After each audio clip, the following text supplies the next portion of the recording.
નમસ્કાર, આપ જોઈ રહ્યા છો નેશન પ્લસ ન્યૂઝ. હું છું આપની સાથે વિભિક્ષા પરમાર.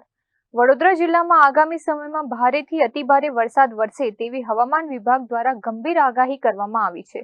બંગાળની ખાડીમાં સર્જાયેલા ડીપ ડિપ્રેશનના કારણે મોડી રાતથી જ જિલ્લામાં વાવાઝોડા સાથે ભારે વરસાદની શક્યતાને પગલે કલેક્ટરે નાગરિકોને સતર્ક રહેવા અપીલ કરી છે. હવામાન વિભાગની આગાહી મુજબ વડોદરા જિલ્લામાં 45 થી 55 કિલોમીટર પ્રતિ કલાકની ઝડપે તેજ પવન ફૂંકાવાની અને ભારે વરસાદની સંભાવના છે. સ્થિતિની ગંભીરતાને ધ્યાને રાખીને તંત્ર દ્વારા તમામ શાળા, કોલેજ, પોલિટેકનિક અને ટ્યુશન કોચિંગ ક્લાસ બંધ રાખવાનો આદેશ કરાયો છે. તેમજ ખાનગી કંપનીઓને શક્ય હોય ત્યાં સુધી કર્મચારીઓને વર્ક ફ્રોમ હોમ આપવા માટે અપીલ કરવામાં આવી છે. ગ્રામ વિસ્તારોમાં રહેતા લોકોને નદી, તળાવ કે પાણી ભરાયેલા કોઝવે ક્રોસ ન કરવા તંત્ર દ્વારા કડક ચેતવણી આપવામાં આવી છે.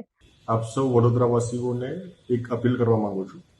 આજે સાંજે બંગાળની ખાડી તરફથી આવતું ડીપ ડિપ્રેશન એમની તીવ્રતા વધતી જઈ રહી છે અને ખાસ કરીને જ્યારે કોસ્ટલ ભાગમાં આવશે ત્યારે એમના મોઇશ્ચરના કારણે એમની તીવ્રતા ખૂબ વધારે થવાની શક્યતાઓ છે. ખૂબ તેજ ગતિથી આગળ આવે છે. એટલે આ કિસ્સાની અંદર વડોદરા જિલ્લાની અંદર ઘણા બધા ભાગોની અંદર ભારેથી અતિભારે વરસાદ પડવાની આગાહી છે. મોટાભાગે મોડી રાતના સમયથી લઈને આવતીકાલના સમય દરમિયાન આ આગાહી છે. એટલે આવતીકાલે ખાસ કરીને આપણે તકેદારીના તમામ પગલાઓ લેવા જોઈએ.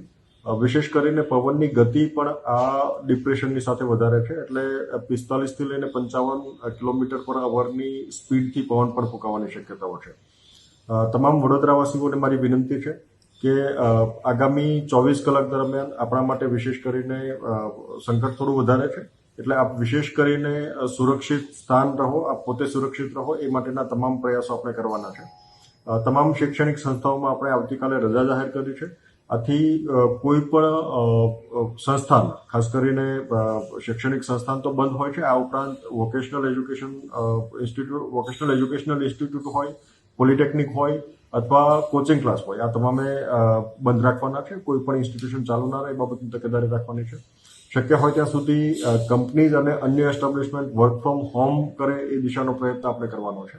આ સિવાય તમામ વ્યક્તિઓ પોતે સુરક્ષિત સ્થળોએ રહે, નદી કાંઠાના વિસ્તાર કે તળાવવાળા વિસ્તારની અંદર ના જાય એ બાબતે આપણે તકેદારી રાખવાની છે. માછીમારી પ્રવૃત્તિ બંધ રાખવાની છે અને વિશેષ કરીને કોઈ નદી કાંઠાના કે તળાવ કાંઠાના ભાગની અંદર પણ કોઈ પ્રવેશે નહીં એ બાબતે આપણે તમામ તકેદારી રાખવાની છે. વિશેષ કરીને કોઈ કોઝવેની અંદર પાણી ભરાતા હોય તો એ પાણી પણ આપણે ઓળંગીએ નહીં, એમને ક્રોસ કરવાનો પ્રયત્ન ના કરીએ, એ આપણે તકેદારી રાખીશું. કોઈ જર્જરિત મકાનમાં અથવા તો અસુરક્ષિત હોય એવા ભાગની અંદર આપણને લાગતું હોય તો તાત્કાલિક આપણે યોગ્ય સુરક્ષિત સ્થળે પહોંચીએ એ માટેની તૈયારી રાખવાની છે. નીચાણવાળા વિસ્તારોની અંદર આવશ્યકતા જણાય, જે દરેક વખતે નદી કાંઠાના વિસ્તાર કે નીચાણવાળો વિસ્તાર હોય ત્યાં ફ્લડ થવાની શક્યતા હોય ત્યાં વહીવટીતંત્ર મારફતે પ્રિકોશનરી ઇવેક્યુએશનની પ્રક્રિયા પણ હાથ ધરવામાં આવી છે. આથી આપ સૌને પણ અપીલ છે કે આમની અંદર એમને સહયોગ આપે. જરૂરિયાત લાગે ત્યાં શિફ્ટિંગ આપણે કરવું જોઈએ, જેથી કરીને છેલ્લા સમયે કોઈ મુશ્કેલી ના પડે. સમગ્ર disaster management machinery active mode ઉપર છે. સમગ્ર રાત્રિ દરમિયાન પણ આપણે કંટ્રોલ રૂમ પણ ઓપન રાખીશું. લોકો પણ સતત એક્ટિવ રહેવાના છે. આપણી સમગ્ર મશીનરી એક્ટિવ છે. જરૂરિયાત લાગે ત્યાં આપણે NDRF, SDRF, આર્મી કે એરફોર્સની મદદ પણ લઈશું. પણ આપ સૌને પૂરતી તકેદારી રાખીએ, સુરક્ષિત સ્થળોએ રહીએ અને આપણે પોતાના પરિવારને અને આજુબાજુના લોકોને સુરક્ષિત બનાવીએ એ દિશાની કાળજી રાખીએ એવી તમામ સૌને અપીલ છે. આભાર. અત્રે ઉલ્લેખનીય છે કે કટોકટીની સ્થિતિને પહોંચી વળવા NDRF, SDRF અને ડિઝાસ્ટર મેનેજમેન્ટની ટીમને સ્ટેન્ડ બાય રખાઈ છે. તેમજ જરૂર પડે આર્મી અને એરફોર્સની મદદ પણ લેવાશે. કલેક્ટરે નાગરિકોને અફવાઓથી દૂર રહેવા અને નીચાણવાળા વિસ્તારમાં રહેતા લોકોને જરૂર પડે સ્થળાંતરમાં તંત્રને સહકાર આપવા વિનંતી કરી છે. કેમેરામેન નવનીત પરમાર સાથે Chirag Patel, Nation Plus News, Vadodara.